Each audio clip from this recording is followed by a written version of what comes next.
Guys, this is Nate with BleepinJeep. Today we're going to build a rear bumper for the back of the low buck diesel truck. This is much more of a truck than a wheeler.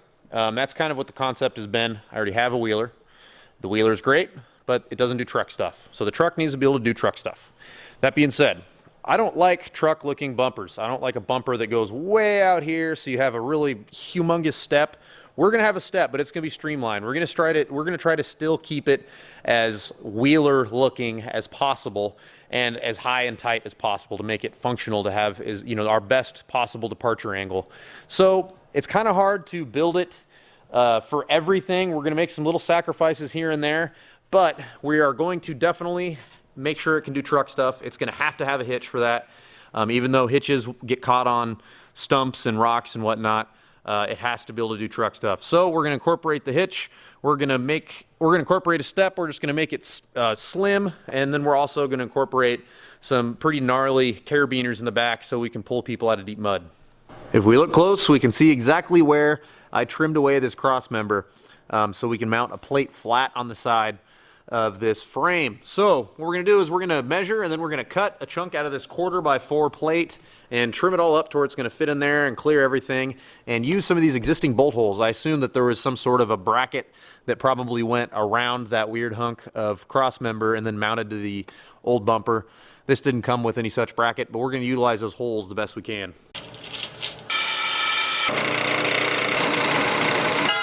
As you can see, I made a couple of starting mounting plates that are going to go on the sides of the frame. Just take advantage of the holes that are already there. Pulled some extra hardware out of my bulk bin over there. And these are a lot longer than they're going to need to be. But I cut them longer so as I build this bumper, I know that I'll have a little bit of meat that I can just cut off and line it up to where these shackle mounts are going to be exactly where I want them.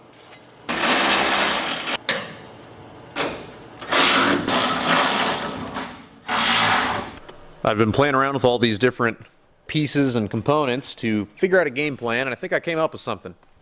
So I'm going to use this 4-inch strip on the top, and this is going to end up being a step, and then I want to taper it down to the next piece at like a 45 or maybe a little bit steeper. And so I kind of laid everything out on here. I took this 4-inch strip, I laid it down, I kind of eyeballed it to where it's even all the way throughout. And it's not tall enough where it's at now. So what I'm going to do is take a strip of this 1.5 inches, and I'm going to weld it to the back at a 90-degree angle. And then I'll take this 4-inch piece and I'll put it on top of it. And then I'll take another strip of this 1.5 inches and I'll taper it at like a 45 in the front, and just slowly start working from there. So the reason I started with kind of laying all that out is because I want to weld and drill these shackles first, because it's going to be so much easier to drill these on a drill press before I weld these to anything. So I set up the extra beef for the shackle on both sides and clamped it down. Now I'm going to weld it a little bit, just kind of tack it, and then I'll cut the excess off of what we don't need, and then I'm going to drill the holes for our shackles.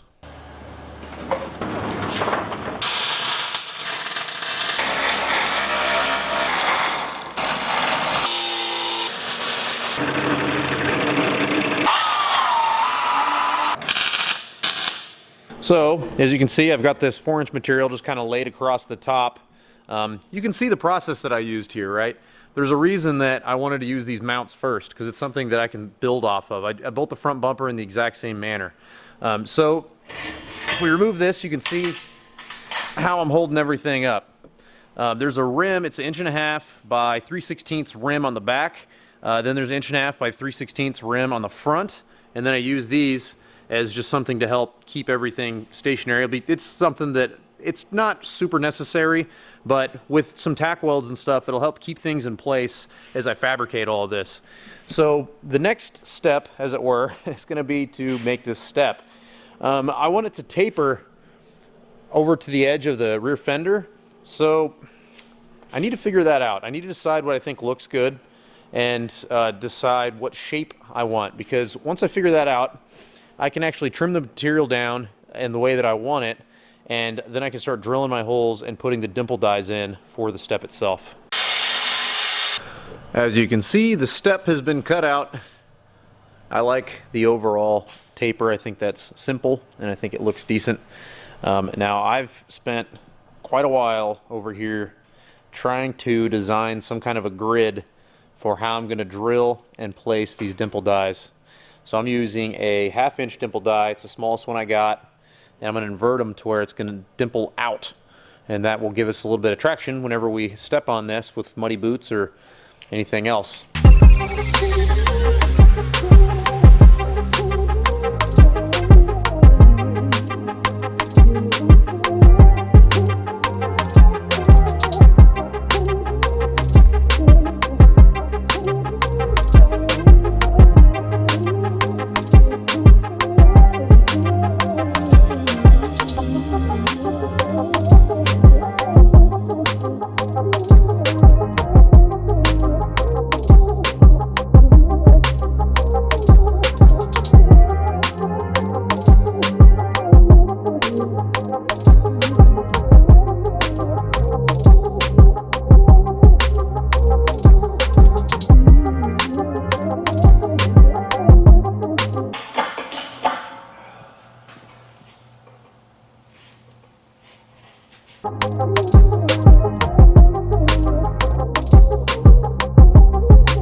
Ta-da!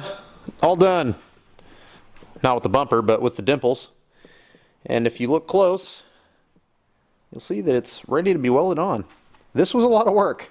For you guys, it'll be short. I'm going to fast forward through a whole bunch of that and crop it down, but man, drilling all these holes, I don't even want to count them because it's too much work to count them. But yeah, to drill all these holes and then to do the dimple dies, and I mean even the layout, just to lay out all these holes took a long time to make sure that it was going to be squared up. If you notice that middle one, that is the perfect center line of this bumper. I decided to start everything from the center and then measure out this way, 1.5 inches on center for every hole, and then the same thing for the other side. Because it's kind of an odd size, if I would have measured from the end and then went through and tried to be consistent all the way through, it would have been different by the time I got to the other side. So it was easier to just kind of divide and conquer. And then I could have put this hole down here to make it uniform, but actually when I was drawing it all out, I was like, you know what, maybe that center one I'll make a little bit different. So I think it turns out cool, and it'll be a good spot to put your boot, keep you from slipping off if your boots are covered in mud or something like that.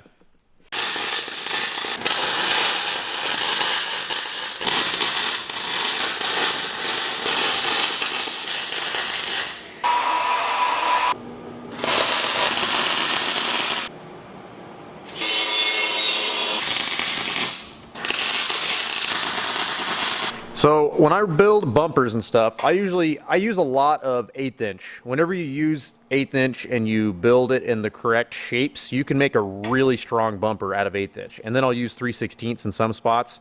But in this bumper, I'm going to be using 1/4 on some of this stuff because I'm going to be, as you can see, I made a little cutout. I'm going to be putting a tow hitch in here. I don't plan on towing anything very heavy, but in case there's an emergency or something like that, and I do have to put a buddy's Jeep on a trailer and tow it with this, heaven forbid, it's only going to be powered by a little Mercedes diesel, but you never know. Sometimes you tow heavier than you think you will need to, and I would rather be safe than sorry and have this reinforced in a lot of different ways. I'll probably be trying to reinforce it with square tube and stuff like that behind this, but first we kind of got to get the overall bumper built, and then I can reinforce it later on down the line. I mounted a plate under here that the back of our hitch is going to mount to.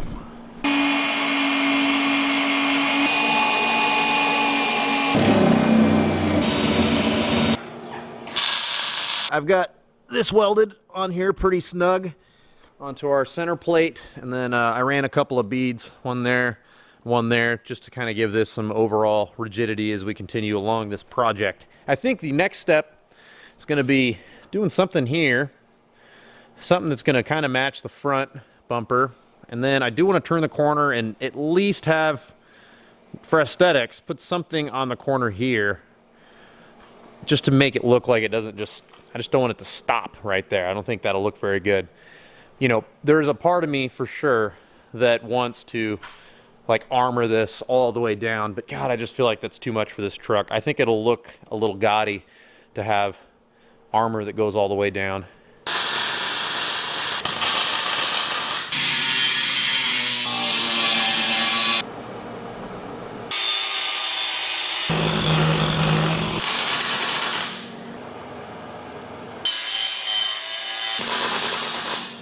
Very easy. Plate there, plate there.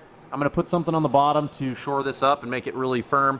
Same thing here. This is 1/4 inch, this is 3/16. It's gonna be a pretty tough corner, so I can put a high lift jack or something on the corner to, you know, repair a tire or whatever.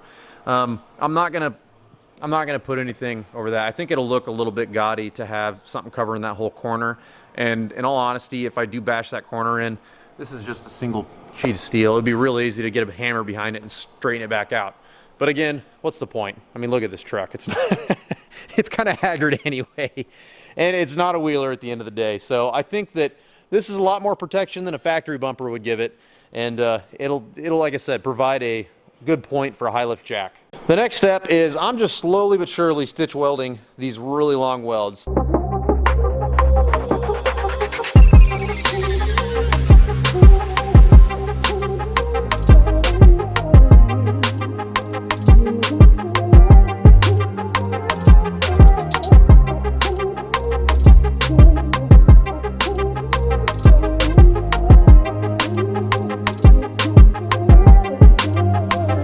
With all that stitch welding complete, I went ahead and threw some bracing on down here.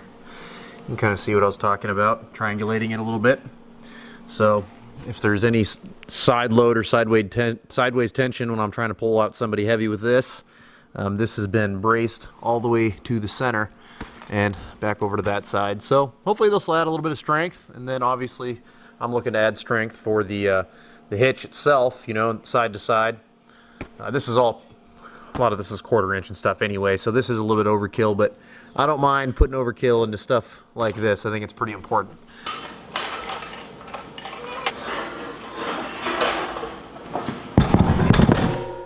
Next on the agenda is I'm going to take this 2" by 1/4 inch and I'm going to shore up the bottom all the way across here, and then I'll have a place to weld here, weld there, and then connect it to this other chunk of 1/4 inch right here. And I think that just by adding this little strip is actually going to make this a really solid connection between all these pieces. Then I'm going to take this chunk of scrap, I'm going to weld this right here. So then I can weld it. Here, I'm going to set this down. Woo! I'm going to weld it right here, right here, right here, right there. So just those two modifications I think are going to add a lot of strength overall, just to kind of help bring everything together. Whoa! And then I'm going to weld something like here, like I said. Once all that's done, I need to figure out how to strengthen this up and this up without it hitting the body anywhere. I might just take some of this 2" or 2 by 1/4 and just run a strip along here, and then once I have everything welded up, put it back on the Jeep, and then figure out my piece that's going to go here and piece that's going to go here. So either way, I want to make sure that this corner is extremely solid. So got to get started.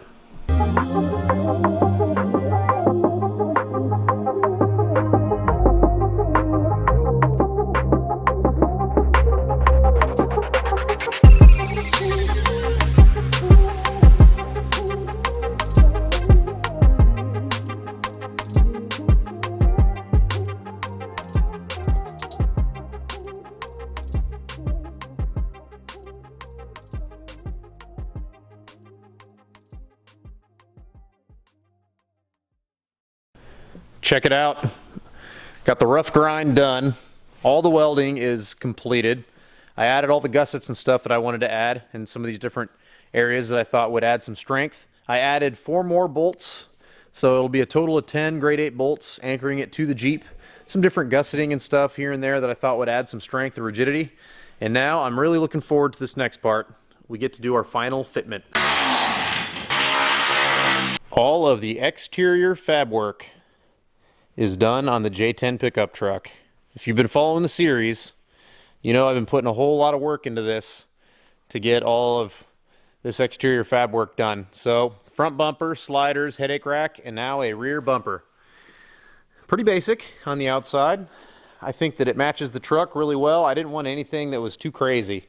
I didn't want it to stick out too far. I didn't want to go crazy. I mean, I love the look of crazy tube bumpers, but I don't think they would match this truck at all. I think that would be for a different build. So we decided to go pretty simple, flat plate everywhere, lots of dimple dies for traction. I've been seeing on my social media, you guys are loving the dimple dies. I'm sure I will have suggestions of people saying I should have went a bunch of dimple dies down low, but I decided not to. I think that it looks pretty good when it's like a simple build like this. Of course, it's simple on the outside. On the inside, you guys saw I added a whole bunch of extra bracing and did a lot of work to make this really, really strong. So I'm pretty confident. I think this is going to be a really good bumper and fit all of my needs just fine. And, ooh, one more thing. There. I already checked. You can get the pin in there. Hitch. Looks good with a hitch in there. Looks like it's ready to go tow some shit. Well, that's it for the rear bumper video on the J10 pickup truck. I hope you guys have been enjoying it. I have loved everything that I've been building on this series. I really enjoy making these videos. So if you've been liking them, make sure you give me a thumbs up on the video. Subscribe to our channel if you haven't already. If this is the first time you've seen one of my videos, this is only the rear bumper. I've been building this whole thing along the way, and I've got a whole bunch more content coming out in the future. Unfortunately, I have to get ready for the King of the Hammers coming up here in February, so you won't see one of these videos for a little while because I have to prepare my TJ for King of the Hammers. I've got some different things around the shop that I need to get squared away before I leave, and then I've got to do a little bit to my RV. So the next month is going to be really focused on King of the Hammers. I will still be releasing videos here and there. I might do a bending video or a how to weld aluminum video, some different things that I feel like I can knock out in a couple of hours of filming and not 4 days like it took me on this rear bumper. I was out here at 3:30 in the morning, Christmas Eve morning. All my family was still asleep and I was grinding because it takes so much work to put out one of these videos and to build stuff like this. So I really hope you guys have been enjoying it. And if you don't already, please consider supporting us on Patreon. That money, seriously, almost all of the steel that I've been buying on this J10 has been a big contribution of you guys. So you guys are really helping to fund the projects like these on our channel, and I hope you continue to do so. Thank you very much. We'll see you next time.